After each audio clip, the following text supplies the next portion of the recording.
Sweden is searching for answers after the Scandinavian nation faced a deadly mass shooting incident. The mass shooting has claimed 11 lives, which includes the gunman. Not much is known about the shooter and the attack, which took place at an elementary school on Tuesday. Swedish police is yet to determine the identity of the attacker and his motive behind the attack.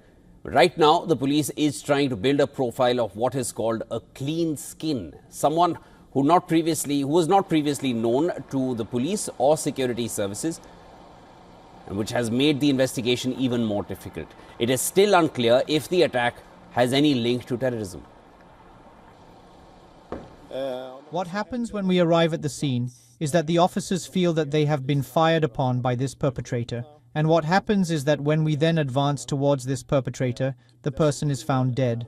The person probably shot himself. We are not completely sure, but there is much to suggest that it is a solitary act, and that is the picture we have right now. But we look very broadly in the continued investigation if there could be several perpetrators.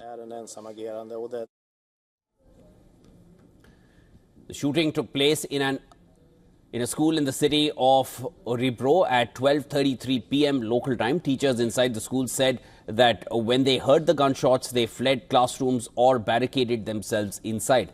Witnesses say that shots were fired in quick succession and there was blood everywhere. A guy next to me was shot in the shoulder. He was bleeding a lot. When I looked behind me, I saw 3 people on the floor bleeding. Everyone was shocked. They said, "Go out, get out." I and my friend tried to save the life of this person. People were very shocked. The police were not on site and neither was the ambulance, so we had to help. I took my friend's shawl and tied it tightly around his shoulder so that he wouldn't bleed so much. From royals to politicians, everyone arrived at the Orebro school grounds to pay respect to those who lost their lives. Swedish Prime Minister said the country is going through a dark time. It is difficult to take in the magnitude of what has happened today.